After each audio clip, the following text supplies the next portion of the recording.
Thank you. We'll start with an opening statement and go to questions for the players afterward.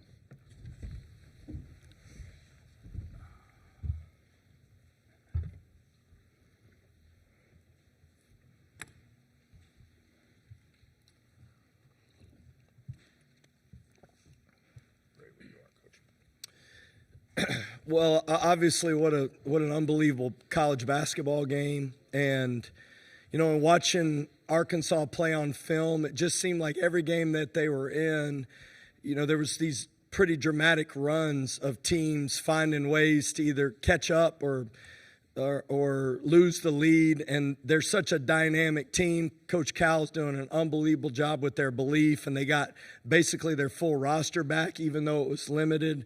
And so we knew going into the game that, man, it was just going to be difficult to defend them. And the way they started the game and the shots they were making, we made some decisions to go under ball screens, and it just felt like we were too passive. But that's to their credit, man. They came out and punched us good. And I just kept telling these guys in timeouts that we're going to win the game. And D5, I don't know what he started the game out, 0 for quite a few from 3, and Christian was 0 for, and I'm just telling him we're going to make them when it matters. And I believed it with all my heart. And that's Red Raider basketball. It doesn't matter what the score is, what's stacked against us. I think we got down 16 at one point in the second half and telling JT we got to start getting stops and rebound. And I thought one possession was just huge, was Federico in there just getting, I don't know how many offensive rebounds he got on that one possession. And I thought that showed the grit of Red Raider basketball. And Chris ended up making a 3 at the end of it, and that started the real belief that we were going to win the game. Man, what a tremendous atmosphere, and it's an awesome opportunity to be on this team with these guys, because nobody believes more in each other than this group, and it's really a blessing to be a part of. We'll open it up to questions for the players. Players first. Darrion, kind of struggled from the field there early in the game, but the last few minutes of the second half and obviously in overtime just took over. What would just kind of go through your mind there at the end of the game? Just stay aggressive and stop settling for threes. Obviously, it wasn't going in, but, I mean, I was shooting open ones, so they'll fall. But just trying to get to the rim. They're pretty long and lengthy, but they're not, like, very built, I would say. So Coach kept just saying, going through their chest, and like you said, I'm going to make them when it matters. Jared Johnson inside the Red Raiders. Christian, you really got it going late in the game. You know, how did that happen? Did simply just knocking down shots, or were plays run for you, and just kind of break that down? Yeah, obviously the past couple games I haven't been shooting it very well.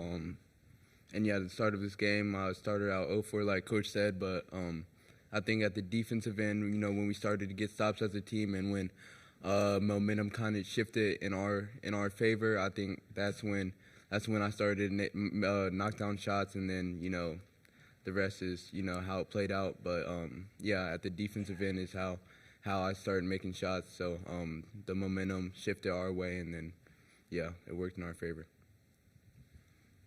Question for Darrion. How does it feel to represent and come through clutch like that, just 90 minutes away from where you grew up at in Sacramento?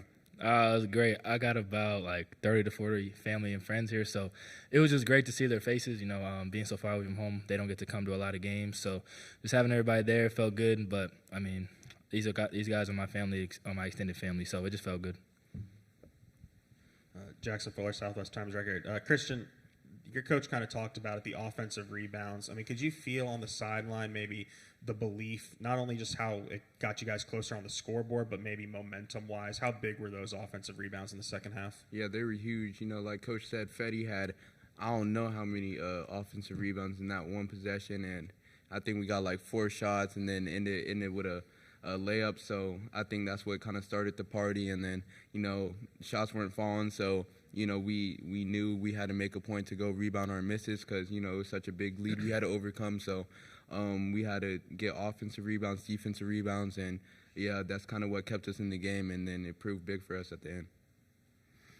Darrion, Ron Krejcik from the San Francisco Chronicle. I know this game is still fresh, but what do you think about Saturday against Florida, and how much does the way you won tonight maybe fuel you for Saturday? Obviously, it's a really good team, and they're 1 seed for a reason. And you never know how the game's going to go, so can't really compare games. Just got to see how it goes. But we got to come out and be the more aggressive team, be the toughest team. Further questions from the room for the players? Hey, Darrion, how much did early in the season, St. Joe's the opportunity, a shot rimmed out, but then Houston made that big shot. How much did those opportunities play a role in you being able to step up tonight? I played a lot, honestly, because obviously I was mad. I was missing him. But my teammates and coach just kept telling me we're going to make him down the line, and he's going to rock with me whether I make or miss it. So just seeing it come to fruition and be good in this big moment is really cool. Hi, Ryan Leong, Broadcast Sports Media. Question for both you gentlemen. You guys are down by 16 points about almost halfway through the second half. How did you guys know that you would be able to come over an almost insurmountable lead like that? Yeah, in the huddle, coach kept saying, we're going to find a way to win this no matter how much we were down. I think it was like 16 with like 10 minutes left or something. And yeah, as a team, we kind of, had that look like we're not losing this game no matter what. No matter if it's, defensive, offensive rebounds we got to get, defensive rebounds, steals. I know, we had to find a way to make it happen, and at the end we did. So that was. Yeah, we just wanted to play our hardest. I mean, if we would have just rolled over and let them beat us by 30, season would have been over. None of us wanted that. So we're like, let's give it our best shot, and what happened happened. We'll go with one final question for the players on Zoom from Sean Dillon. Sean, when you are ready. John Dillon, Alpha Media USA. After starting 0 for 5 from 3 shots, 3 threes in a 3-minute stretch, Christian, what does coach and the rest of the team's belief in you to make those key shots mean to you? It means everything because, you can't, hit those 3 threes that I hit at the end of the game if you don't have belief in everybody, if it's your teammates or your coaches. So, they tell me keep shooting those open shots, keep making the right plays. And, if I miss 0 for 10, and that next 3 is going to come up and it's a good shot, then I'm going to take it. So that, that belief fuels me to go and make plays. So, yeah.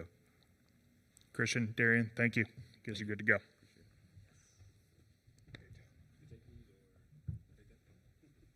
I'll bring it to you. No, we're keeping you guys got one more to play.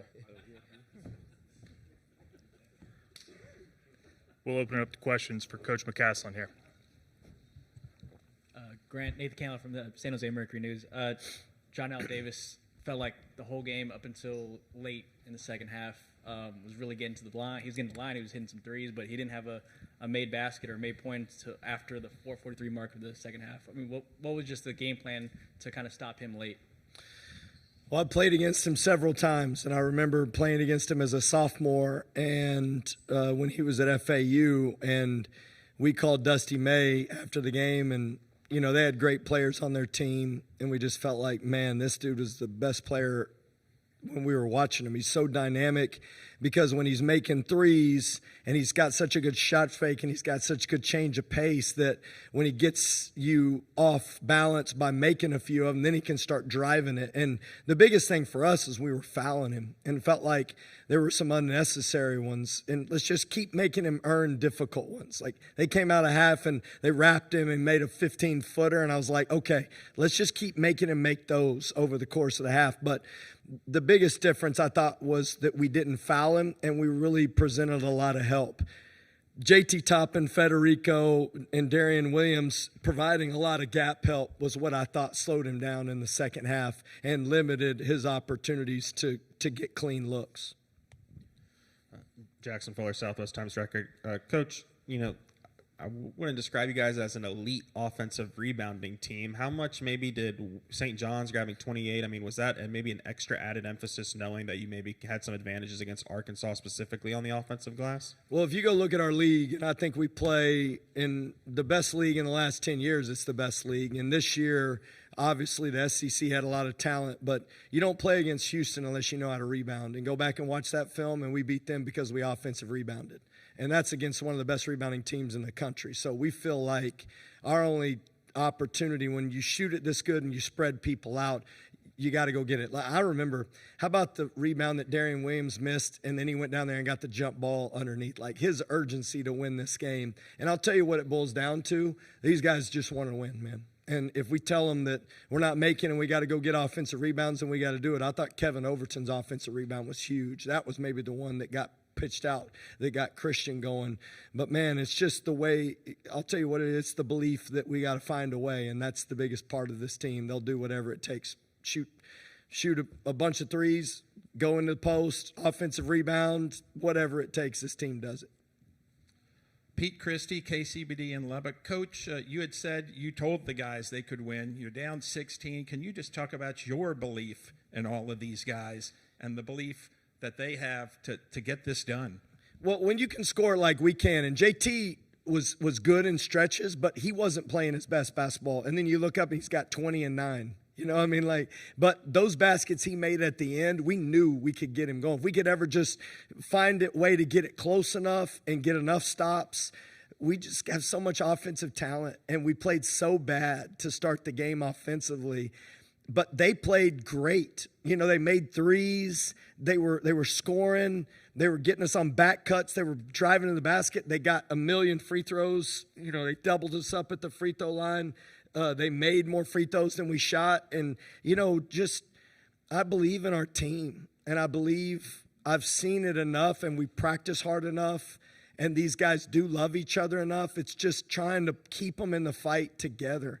And every time out, I'd seen Arkansas play enough to know that they were pretty volatile in the way the game goes. It can get up big. In Kansas game, for example, you know, they got up big, and then Kansas came back and got the lead, and then they went up big against. And I was just like, man, I've seen this team let people in, and I'm telling them, like, this is what we want. We want them to get out to a big lead. We'll find a way. Darrion Williams, you're going to make the biggest three. I told Ian the last time out, dude, step into the next one. Quit finding the 26-foot mark. Dude, go put your feet on that three-point line. You are making the next one. They go, we are not turning down threes if we're open. And I thought E's three was huge at the end of the game. And give them credit, though, because they're a resilient group, too. And they're in the Sweet 16 for a reason. And they had such a great finish to the season. But I did have a great amount of belief that we would win this game no matter what the score was as the game went on. Grant, Ron Krochik from the San Francisco Chronicle. Yesterday you had a great answer when I asked you about sort of what makes this tournament so cool and unique, and you talked about how the one-and-done component. How did you feel about that midway through the second half? How much urgency and sort of anxiety did that add? And then separately, sort of what's going to take Saturday against Florida? Well, I'll tell you, it shows a lot about Christian Anderson's calmness as a freshman, because we put the ball in his hands in the middle of the floor several times, and he just delivered. You know, he really did. 22 points. But what he talks about up here, when you hear him, he had no turnovers. But what he talks about up here is like what he needed to do defensively. It's just such a cool experience as a coach to know that when the game's on the line, he's such an offensive talent, but he thinks, like, how do we get stops defensively? That's the core belief of what we do.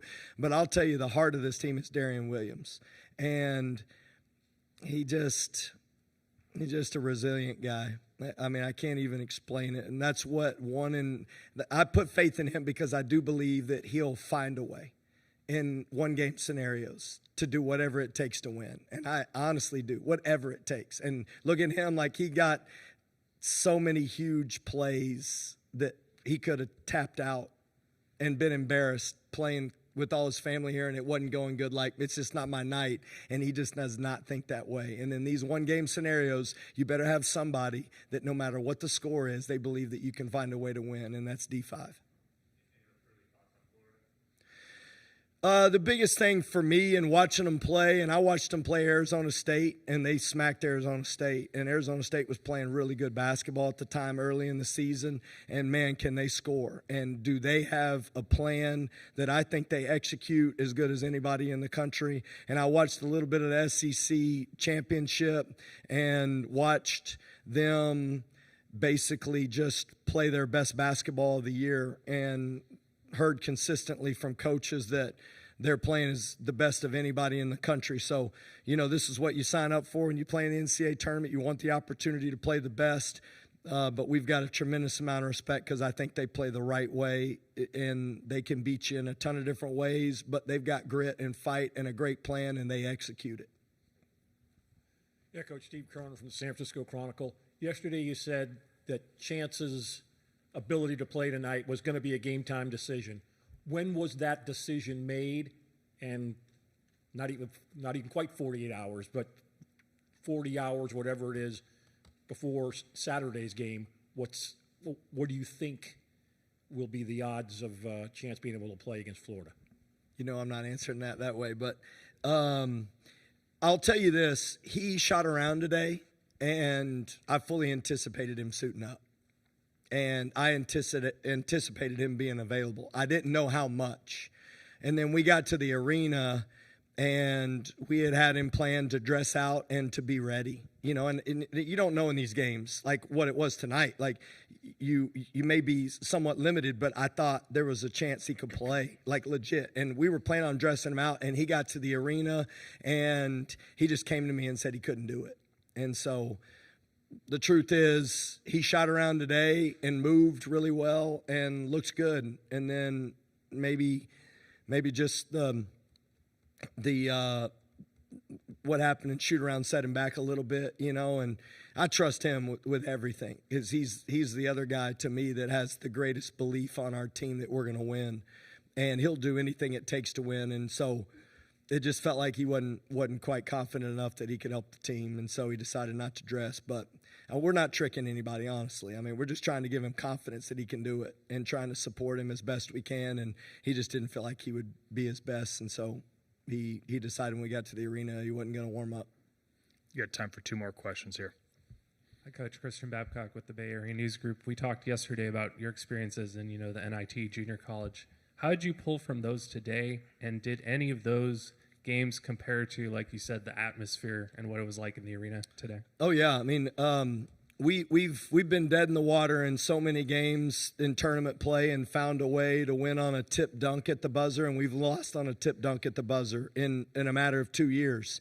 And the team that lost on a tip dunk, I thought could have won it. And then in junior college, we were losing and came back and won it on a tip dunk at the buzzer. And that team ended up going on and winning the national championship by the largest margin in junior college. It was like 19 points a game. And so, like, you just never know what the game's going to be that turns you into a different level of belief. And I coached a guy by the name of Mike Miller one time when we were in the CBI against a guy named Matt Mooney, who was playing at South Dakota at the time, and we'd never won. That team that we inherited at North Texas, we went into the game, and they had only lost like 2 games in 3 years or something. There's a bunch of seniors, and they didn't win their tournament, and we played them in the CBI, and we had a guy named Mike Miller who was a lefty. And we're at shoot around the day of the game, and I told him he shot free throws sometimes right-handed and was square, and he hadn't been making anything. He made like 3 all year long. And I told him I was going to start him that night, and I wanted him to shoot threes right-handed. And he made 4 that night. And we won at South Dakota and went on to win the CBI. It's crazy. So I just think belief is really way more important than what people think. And your belief in your team and your team's belief in each other, no matter what's stacked against you, that you can find a way to win. And you can look at these guys in the eye and know, like, Christian just wants to hoop and D5 wants to win. And these guys really do look at each other with a lot of confidence that we can do it. Quick one here to finish. Yeah, Coach, the bench is shorter with Chance out, of course, but can you break down the impact Overton and Federico had off the bench for y'all tonight? Yeah, I thought Overton changed the game. I mean, his ability to guard Davis and his ability to make it difficult. He's got length. He's got athleticism. And we recruited him thinking that he could be like our stopper. And just with the log jam, if you will, at the guard spot. And now he's just getting opportunity to kind of play into these roles. And his effort defensively, but I love Federico because we're in a timeout and we had a hard time being level, and John L. Davis made that 3 right at the top of the key, and Fede wasn't level, and he came into that timeout and you thought he was the head coach. He was like, put me on him. I'm going to be level. He ain't scoring anymore. And I'm like, yeah, Fede. You know what I mean? If you're around Fede every day, he smiles. He's happy-go-lucky. He's so much fun to be around. In that huddle, he was Bob Knight, you know. I mean, he was live and in charge, and that was a huge opportunity for us to, I think, to get some stops and grit, and Fede really changed the momentum of our team defensively tonight. Coach, thank you. Thank y'all. Wreck 'em.